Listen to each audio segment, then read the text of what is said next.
Irit, how did you find carnivore? Miraculous, Dave.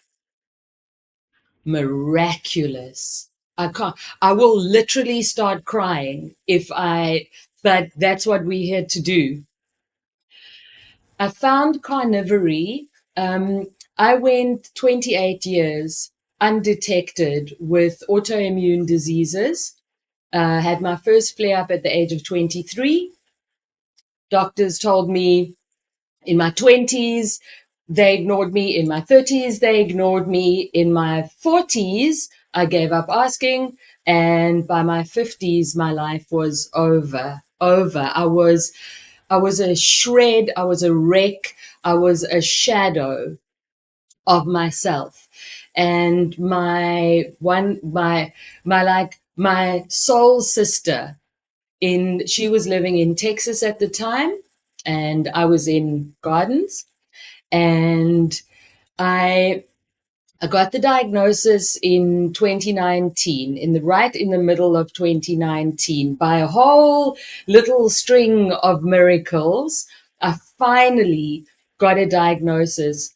By the time I got the diagnosis, Dave, standing in the doctor's office waiting for that uh, interview, I was hanging over the counter, like just, I had to kind of be led in to her office. But I got that diagnosis after 28 years. I'm telling you, Dave, I know that for a lot of people to get a chronic diagnosis is like people just believe their doctors. So when I was speaking to my doctor, when she eventually gave me the diagnosis, we had a long time that we spent together she checked me out and she asked me a lot of questions that other doctors had never asked me. They'd all told me it's stress, it's stress, it's stress. That's what and autoimmune disease is largely stress is like a huge compounding effect. But hey, there was more.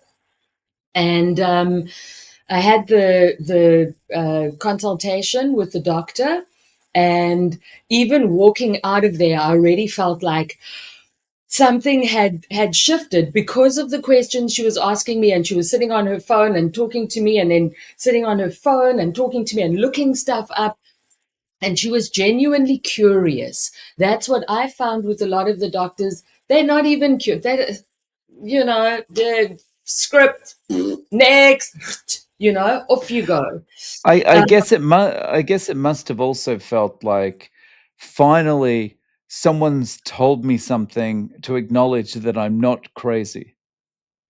Like after 28 years of what is it, what is it, what is it? And they finally say, this is what it is. do you know what I thought it was, Dave? I thought it was loserness. I thought I'm a loser because I had a huge career. I was in entertainment. I was a speaker in production. I was in the entertainment industry, for decades, and just getting worse and worse and worse. And I thought, it's me. It's me. I've got no energy. I'm just the loser. I'm getting old really quickly. That was I thought, because all my life, people had always told me, as I did get older and I got into, even my 30s, my 40s, people always told me how young I appeared. And I believe now that that was largely life force energy that they were seeing. You can, this is so expressive. It's not only about like the wrinkles. Um, so by the time I got to the point of the diagnosis, I didn't think there was anything wrong with me anymore. I just thought I was dropping off. I thought I'm getting old. I'm paying. I was like the Dorian Gray. What was the story of Dorian Gray with the picture in the attic? He sells his soul to the devil. And to remain exquisite, as you can see, to like remain. He was this really, it's just beautiful. It's an old book. I think they made it into a movie as well. It's old, black and white, honey.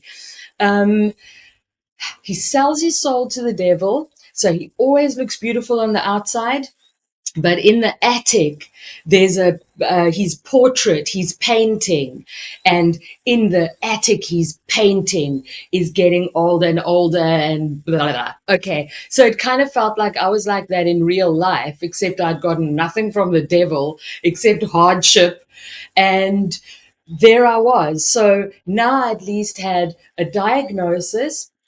I was completely stooped over. My hands, I was starting to lose all use of my right hand. Um, just anyway, the diagnosis was rheumatoid arthritis and Sjogren's syndrome. So I don't know if you know Sjogren's syndrome. No, it's it's you see, I didn't think I had that, because Sjogren's syndrome is apparently when everything dries up, like the saliva dries up in your mouth, that your eyes dry up. And I was extremely dry. I mean, you could do that on me and like I'd flake. I thought, well, that's what happens when you decompose, because that's really how it felt. Like I was dying and like I was going down in real time. I thought my life was over. At that point, I was 51. Within, because we got the diagnosis in June, and I was 51. Then I had my birthday, and then I immediately went to UIT, University of YouTube. I I was obsessed with finding a dietary solution. I knew it, Dave. I knew it. I knew there's no way. So she told me you've got rheumatoid arthritis and Sjogren's syndrome, potentially a whole bunch of other autoimmune diseases, and we're going to have to do more tests. You have to see a rheumatologist, and you have to go on methotrexate. Methotrexate? No, I'm not sure, but it doesn't sound good. It,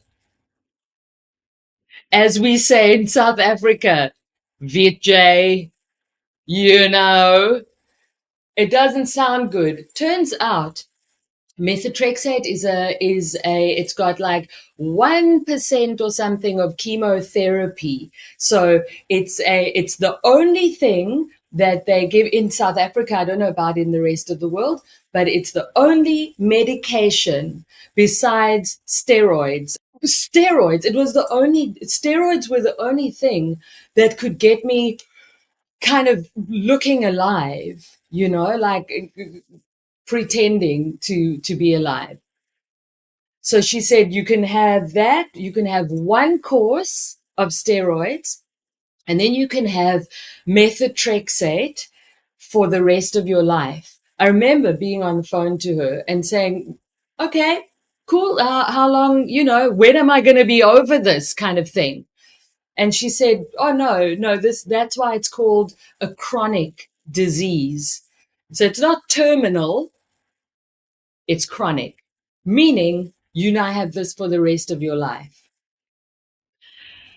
I swear to you, when I was on the phone to her, I knew, because one inside I'm going, whoop, I've got it. I've got it. I know what it is. I've got something to work with. And she's still, and you're going to have to do this and that and see a rheumatologist. And all I'm thinking is, I can't afford a rheumatologist. I can barely afford a room. You know what I mean? Like at that point, I was working from bed as a social media manager, just so that I could use whatever skills I had, as an entertainer and as a speaker. I did a lot of self-production, self-promotion, marketing, PR, whatever. So I pulled all of that in, learned how to do design, and started managing people's social media for them. So I didn't have money to go and see more doctors. In fact, I think it took me a while to even pay her for the blood tests. That's right. when those blood tests, that that bill came, oh my God, and you're so sick and head in a dwell. I don't know, when you were struggling, did you get the brain fog and the kind of vertigo aspects? Yeah, for me, it was just kind of brain fog all the time, like, but I didn't know I had it, you know? Because it creeps up on you so slowly that you don't even realize. It's like you just feel a little every day. You just feel that increment shitter, like the shitter meter just clicks up one dial every day, so you don't notice it, until yeah. um so I got the diagnosis. And even while she was talking to me on the phone, I knew there's no way I'm taking this medication. This medication is going to wipe out whatever tiny, tiny, tiny spark I still had in me of life force energy. I knew that. I knew that whatever it was going to give me, because I'm not anti Western medication, not at all. I'm just anti the unnecessary continuous taking of medication without looking at your diet, looking at your gut, looking at what goes in. So I spent 3 months feverishly looking on YouTube, and not even looking, more listening, just like trying to just mentally staggering from one video to the next, trying to find something that made sense. Because up until then, I'd been vegetarian on off all my life. I'd only ever eaten meat when somebody would say literally, people would come up to me and say, "You are so white. Please eat a piece of steak. Like, just have a little tiny bit of steak." And I'd eat it and feel a little bit better. I always remembered, yeah, feel a little bit better, and I got a little bit of life in me. And then I never cooked it. I wouldn't have it in my fridge. I wouldn't buy it. I would only eat it like if we went out, basically. And I found the Autoimmune Paleo Protocol or something. It's called AIP. Yeah. And I started doing that almost immediately. So now I've got the uh, carrots, and what else? I think I did carrots, and I was making kraut, or what's it called when it's the kraut is the cabbage, Oh, like and sauerkraut. sauerkraut. Yeah, because that's one of the things on the autoimmune protocol. They say you need I can't even remember, because this was like nearly 6 years ago now. So, okay, I got worse. I got worse. My birthday was on the 31st of August, and I decided to celebrate my birthday by eating everything I was allowed on the autoimmune protocol, which included a jar of honey and tons of fruit. Fruit, fruit, fruit. I ate, Dave. I don't know who gets put to bed by watermelon or whatever it was that I had, but it wiped me out. All of that sugar. Oh, that's right. I had coconut oil as well. I was trying to think. I did have something. So I had a jar of honey. So I'd like take out of the jar of honey, out of the jar of coconut, mix it up and dip fruit in, which for a normal person would be fine. But anyway, it crushed me, Dave. It crushed me. And I was on the phone on the 17th of September. It's my 6 year anniversary in 2 days' time. On the 17th of September, I'm on the phone to my bestie sister in Texas. And she says to me, "This is it." She says, you now have to do lion diet. Not even carnivore. Go straight past carnivore. Do not collect the dairy and the eggs. Go straight to lion. And that's what I did. And it was hell. Detox, transition. Oh my gosh. It was hardcore.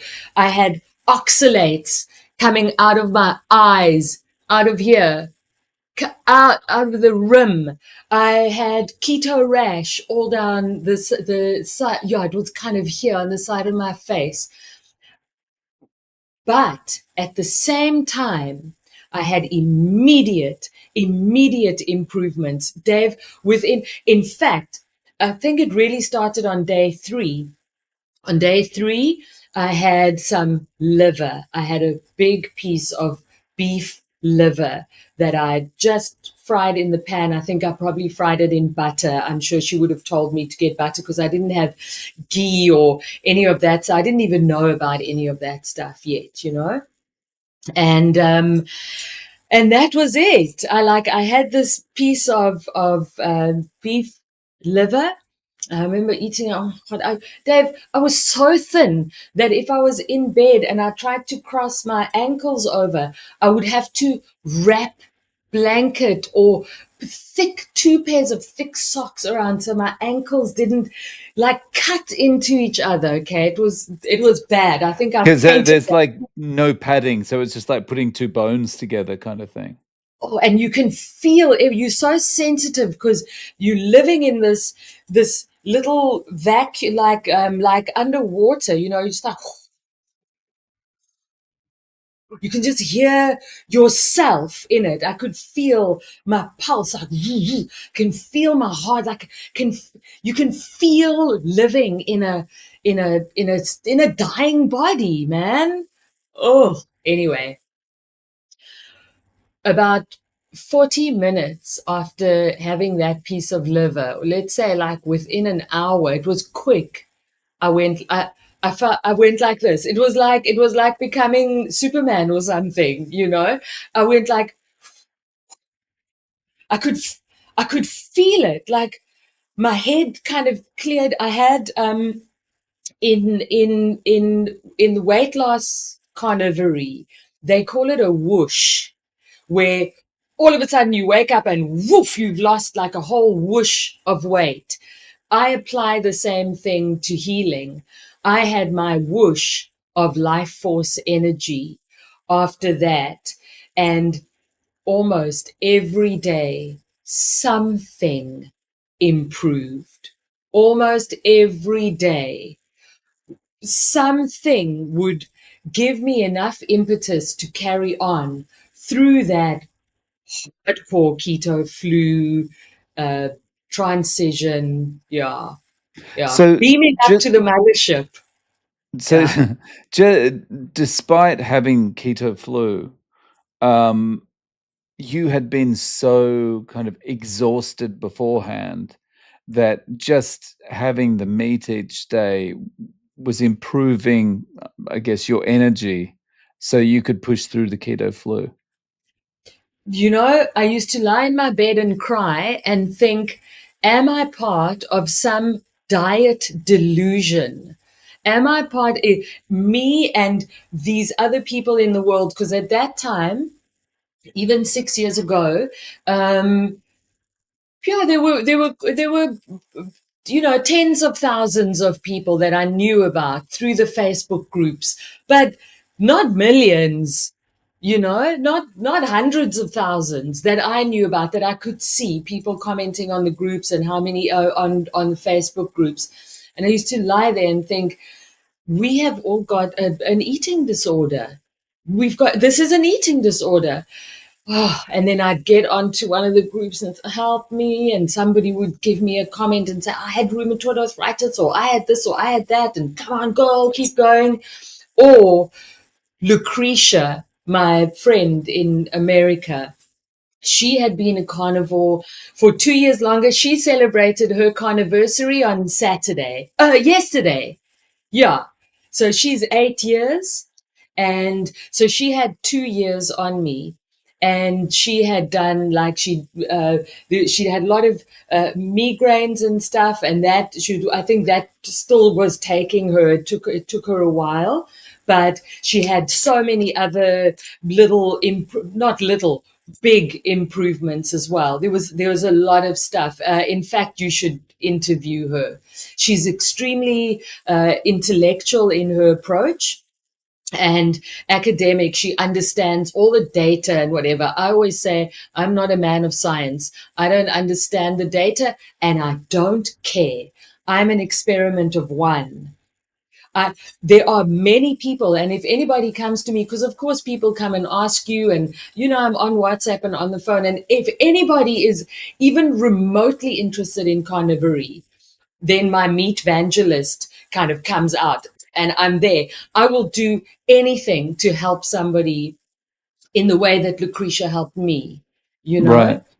So, And yeah. oh, sorry. So I was just going to ask, just on your journey through, like, so you're still going through as you're getting started. You're still going through that kind of keto flu process. At what point did you kind of come out of that and realize I feel so much better? I started, inflammation was the first thing that went down. The first thing I started to realize is at that point when I started, I couldn't put my socks on without lifting my leg up, hoisting my foot over my I had to like manually move my body. I couldn't turn around in bed without manually turning my hips. So the inflammation was affecting my entire body, including my mind, including my eyesight, including everything. So, so that was what kept me going, was that incrementally, tick, tick, tick, the volume was being turned up on it's okay. I also, I'm not a religious person, but I speak to God. I speak to God and my cats all day long, and the God of my understanding, which is life force energy. You see, that's what I see. I see God in the waves and the thing and my cats and my plants, and I love plants, by the way.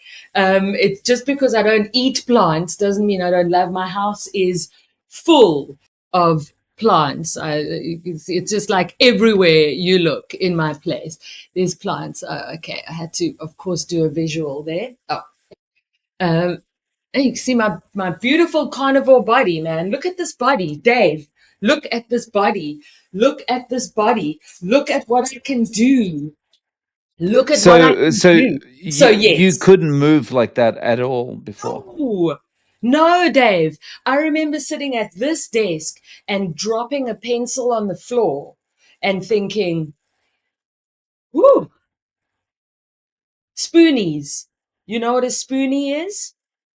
So a spoonie is autoimmune people. It might be for any chronic disease people, but I know it's a lot applied to autoimmune disease people.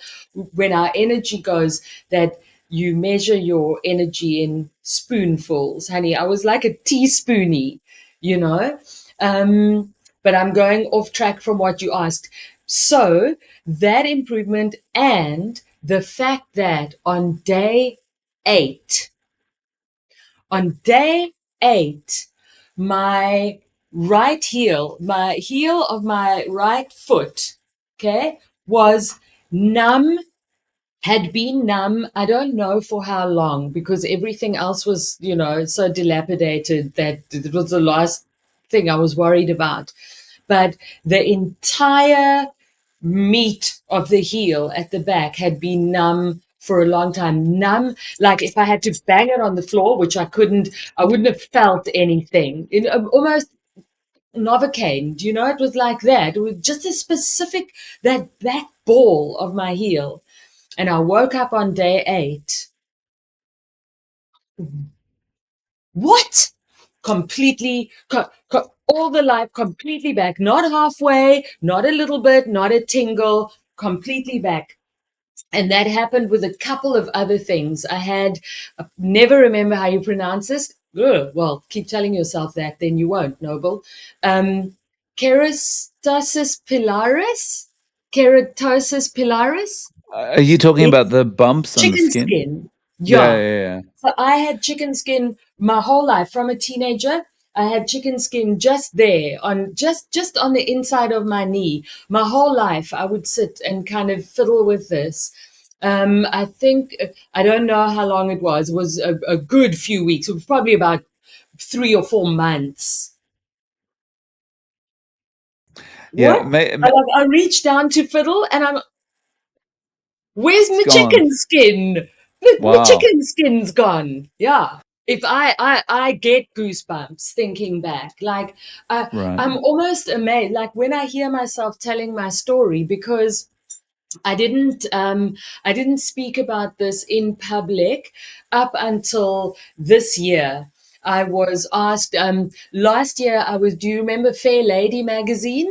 Probably not, because it's not something that would have caught your eye. But Fair Lady magazine is a big national one of one of the like whatever 5 or 8 or 10 magazines that we have in South Africa, and they did an 8-page spread on me the year before, last year. And then I was asked by the publishers to write my own carnivore story. So the 8-page spread was all about me because I used to be famous in South Africa.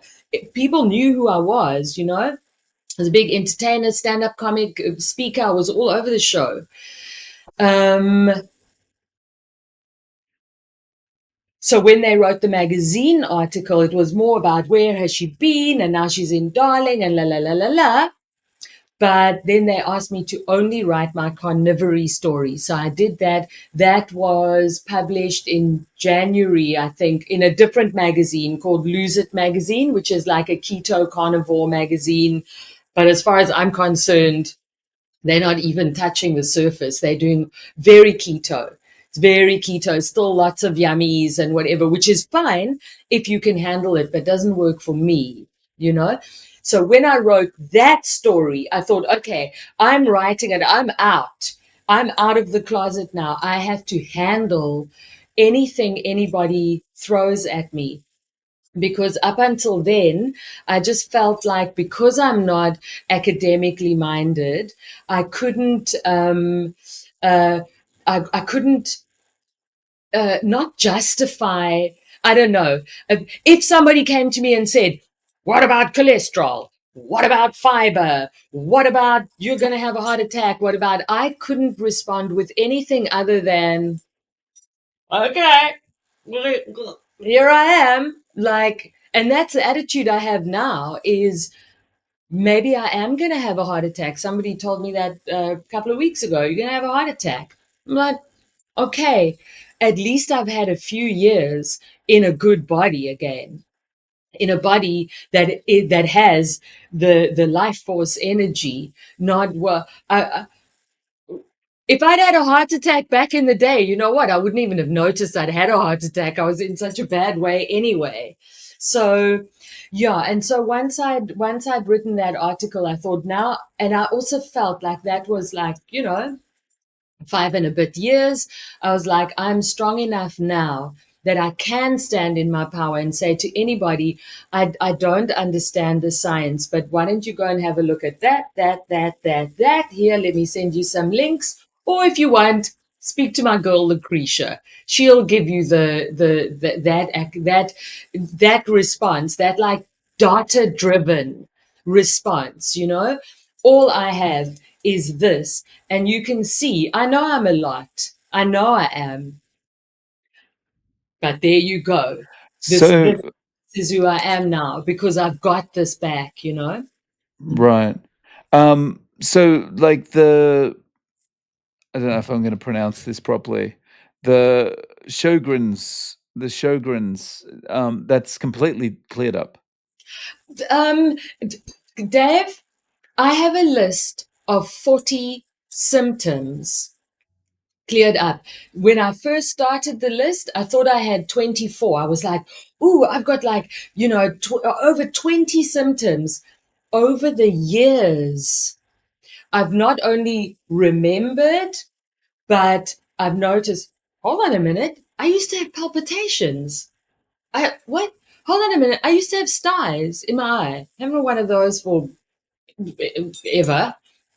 Um, all of the things on that list, including all manner of skin things. So from the way when I talk about it, I always say skin speaks. My skin tells me immediately when I've had something. I had dairy and everything over my birthday again. Over my birthday. Oh no, don't worry. I messed myself up over my birthday this year's again because I did yogurt, milk. It doesn't work for me. It might work for someone else, but even sour cream and cream is what people suggest. But of course I had to go sugar. That's what it is. It's all about sugar. So in a nutshell, as much as I was suffering, I was getting the messages of the things that were coming right. And especially with my hand, I had a big knob on my thumb, like a marble kind of knob that was growing on my thumb. As you can see, is nada now. Um, I couldn't close my fist properly. I could close it like about that much. Like I couldn't make a fist. I couldn't snap my fingers. I had a dull, tingling feeling in my hand and my arm up to the elbow all the time. And at the same time, it felt like it was dead. It felt like it was the weirdest thing. It was like in here, it felt like there was an opening. It felt like there was wind whistling at Dave. And slowly I could feel my energy returning to my hand. And this was probably at about the 6 month mark. Up until 8 months, the two main things that plagued me, brain fog and vertigo. I constantly felt like I was going to fall over. I was constantly bracing. I was just braced all the time because I just felt like I was going to keel over. The brain fog and the vertigo took 8 months before they started to lift. Started to lift. But in the meantime, I think at about 5 or 6 months, I'd wake up every morning and I would test like, okay, can I, like initially I couldn't even, it would, and then, and, uh, and I remember the morning I woke up and I was like, I'm back, baby. I'm back. I'm back. And then I knew, even though I still had the brain fog and the vertigo, I was like, there's no way that these things are happening only in my body and not happening in my brain. And um, what I realized, or what I was embodying, and what people were telling me on the groups, and what Lucretia was telling me was, your body has its own innate intelligence. You cannot order how your healing is going to, uh, like Tetris. You know what I mean? You can't say, I want to heal this, I want to heal that. My hair, I had like 47 hairs left on my head, bruh. I had, uh, oh my God. And a lot of my hair grew back, over the first, that took a while as well. Probably took about a year. No, the bubble fluff, the baby hair started to come out quite soon. Probably about 4 or 5 months. I've got all of this written down. I journaled all of this. I should have gone through it before I spoke to you. But so basically that's what happened. Is I would say it probably took like 10 months before it was like, okay, uh, I mean, I can live in this body now. And then the improvements carried on, carried on, carried on. I did Lion Diet for 3 years and 2 months. And then, dun, dun, dun, I decided that I was feeling so good after 3 years. I thought, that's it. I'm going back out. I'm back on the speaker stage. I'm back out. I'm going back out there. And then I realized, okay, going back out there means you're not in your little healing pod of a home. You're going to be on the road. You're going to be in hotels. You're going to be staying at people's houses. You're going to have to start seeing if you can experiment with other foods. So I brought back in mushrooms and avo. I don't know why, but for some reason those felt benign. I thought that, and you can generally, well, I don't know if you can get, but anyway, that was my process. Within a few months, I was doing honey, I was doing all kinds of stuff. No, I wouldn't eat processed foods or fast foods or anything like that, but all the whole foods, I started bringing them back.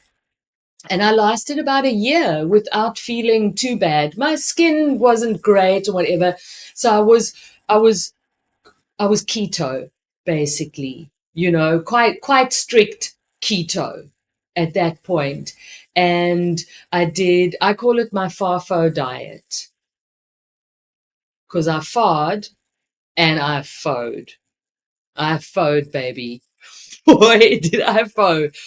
Oh, the stomach at the end of 2 years and 2 months. Yeah.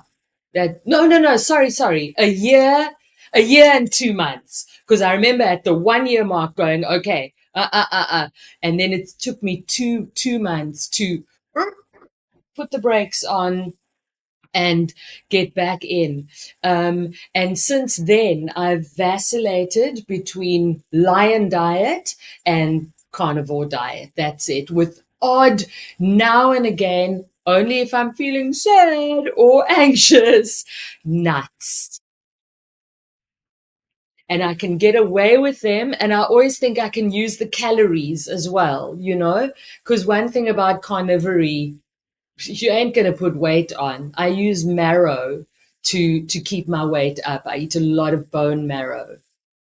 Right, Um, so what is your, day-to-day meal plan like?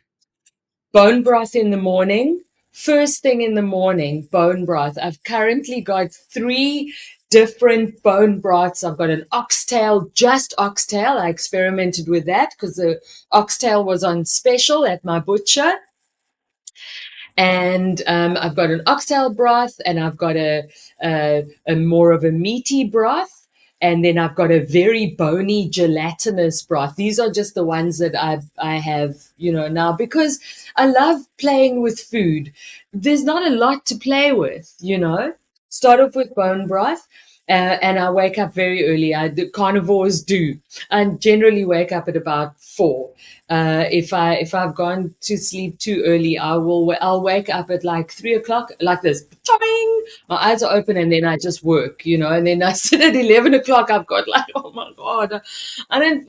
My day is over. But anyway, so I'll have my bone broth at about maybe 4:30 in the morning, and then at about 10 my stomach goes, I want food. And then I'll have a big amount of protein, maybe like 300 grams of protein, and about a quarter of that and about a quarter of that in fat. I'm lying. I'm sorry. I'm calling myself here. It's not that much, but I do eat a lot of fat, and I'm reminded now I need to up my fat intake. Yeah. That 300 grams, is that ground beef? Is that steak? What's that? Either ground beef or steak, or sometimes some kind of a cooked meat, in the slow cooker. So I'll just make like a thick stew with like just a little bit of water, and then the meat is meaty and brothy. Always beef or lamb, and my favorite thing in the world is like 4 lamb chops, honey. All for me. slowly, slowly, slowly done in my very thick griddle pan, very thick, very slowly done. Okay, so that it tastes like sugar. Actually, it's very sweet. The fat, um, and that fat acts to me like a laxative. Lamb chop fat, and also bone broth, because some people came into carnivory and can't stop pooping, and I came in and I had the opposite. There are very few of there, not a lot of us have like the opposite problem. So a little bit of a lamb chop. So it'll be bone broth on waking. A few hours later, a nice morning meal of brown. I always say to myself, brown food for breakfast again, Noble, brown food for breakfast. Whereas remember what we were eating before, hey, like the rainbow, and like chips of cardboard, colored cardboard, um, and that's it. And then normally at about 2, 3 o'clock, I get hungry again. And then I'll just eat and eat and eat and eat if I have some chops or whatever. But it's all the brown food. And now and again, I do the carnivorous thing, and I'll have some dairy, or I'll, buy maybe every 6 months, I'll buy a big thing of farm butter that they make right here, because I'm living in the country now for now. And but meat and fat, meat, fat, and salt, man. I'm good. Have you been back to your doctor in the last 6 years? I went back after 3 years because I couldn't afford it until I went back at 3 years. Firstly, my blood tests completely clear. Nothing. I had a slightly elevated vitamin B and slightly under vitamin D. But slightly. Nothing. No autoimmune disease. So 3 years before, I I like clanked in like a barely alive skeleton with like 12 hairs pricking out of my head. I walk back in pretty much like this. Not, I mean, this, what I'm doing now, I've been doing a lot of self development work, a lot of mindset work, which I've had to do to get myself out of that invalid convalescing mentality of, I'm so happy I'm better now. It's like, no, no, I'm not just better.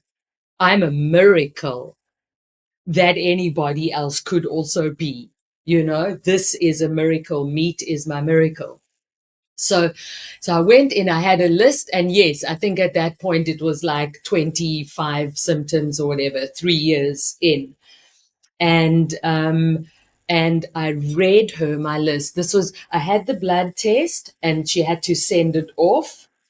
And I read her this list and I told her, and on purpose, I left out the main thing, but I said to her, I did this with diet. And I didn't say with what diet because I was waiting for her to ask me. Well, I'm still waiting. I'm still waiting. She didn't ask. No curiosity for that, or willfully don't need the information. I think they're just not interested. They just don't care, It's not in nothing. If it's not in the study, I'm not interested, kind of thing, And when if you're feeling better, she'll just put it down to, oh, you're an outlier, you know. You didn't need the drugs. You're just one of the lucky ones that gets Yeah, away with it or something. yeah, It's yeah, it's a pandemic of incuriosity. It's terrible. absolutely, absolutely. So now my mission now, because I am a speaker. I am an entertainer. I am a communicator. I have managed to get myself a 20-minute slot at the Noakes Foundation Nutrition Summit in next month. That's happening in October. Yeah. So I've got my whole thing together. I was actually only asked on Friday. It's all about mindset, Dave, for me now, you know, because yes, I'm healed. Okay, cool. Let's go. I'll never take it for granted. I'm a carnivore for life because I've experimented. I know that this is carnivore will always be my baseline. Lion diet will always be my base. Then we've got a bit of carnivore and keto if I have to. I know I can get away with it for a week or two. It'll wash through my body. But I want to be out there in the world. I've rechristened myself. My name is Irit Noble, and I've added in a middle name. Well, I've taken out my own middle name and added in the word global, because I am now Irit Global Noble. What my mission is, to go out there and be an example of a a meat miracle. I don't know what else to call it, because what is it when the entire world, when most of the entire world believes one thing? The consciousness is, we have to eat the rainbow, we have to eat the pyramid, you know? And I was like that. I was like that. I used to stand in my butcher and cry. Wear my big sunglasses and stand there and cry at the beginning. At the beginning. Now I look at a cow and I see, listen, cows walk past my house, okay? Whenever I see a cow, I say, thank you. Thank you. Thank you for giving me your life. I'm really, really sorry. I love you. You're beautiful. You are entitled to life, but I'm an apex predator, and I can't live without you. I can't live without you. I can't live without you. So if someone came to you for advice about starting carnivore, based on your experience, what would you tell them to do? Would you suggest they transition in slowly or just rip the band-aid off and get started? I had to rip the band-aid, although I was already transitioning in. I say to people, transition fast. Transition, take your time, but get onto it. So the first thing I always say to people, write a list of your symptoms as much as you can, or at least, why do you want to do this? What is it about your body that you want to hack, that you want to biohack with the meat? Because that gives them, they need their why. They need their why. So I say you spend the first, and it also depends how sick they are, hey? Because some people are, on death's door already. So I say the first thing you do is you start tracking. So you need your baseline, how you feel now, what the date is, what medication you're taking. In fact, I've created this entire journal on it, which I'm about to put out into the world for whoever needs it. They can just download it. A tracking journal. Write that down, and then you go and you look in your fridge. Eat it all, or give it away. Get everything out of your fridge. Get everything out of your house that you can. I really feel sorry for people who have. I was very fortunate because I was already living alone. The joys of being single, baby. Um, get rid of everything. Get rid of it all. If you're scared to, just wrap it in a box, tape it up, and put it in the garage or whatever. Um, and then we look at the diet, slowly bringing in the meat. And the most important thing that I tell anybody who's interested in carnivory, even if it's just in conversation, in passing, because this is a hack I've got that I think can get anybody into a carnivore diet, not lion, carnivore. Breakfast, you make sure you don't eat anything else before breakfast. So it really is breaking your fast. Only carnivore foods, including the oil, including no spices. So you use hard cheese as a condiment or whatever, but you can eat all the carnivore foods. You could go mad, have the cream and the butter and the eggs and the blah, and eat till you're full, and then don't eat again until you have to, until you're hungry, which will probably only be after your normal lunchtime. No snacks or anything, because that way you're already halfway in, because half your day, your night and your day has been carnivorous. And then you can eat whatever you want. And then you can slowly grow that carnivory window. And then you can get rid of the carnivory so that it's only lion. So yeah, that's what I think. Nice. So, Irit, if people want to reach out to you, how can they find your YouTube channel online? My YouTube channel is Meat Healed Me. Meat Healed Me. And then you can find me if you want to, but then and you can always message me through the YouTube channel. And I'm Irit Noble, IRIT NOBLE, and you can find me on Facebook. And I'm also easily reachable on email. It's irit@iritnoble.co.za. Fantastic. I'll link to all those in the show notes. Irit, Yay. thank you so much for coming on and sharing your story. I really appreciate your time. Thanks, Dave. This is when I saw you, I saw the little kind of call out. I was like, I've got to speak to this man.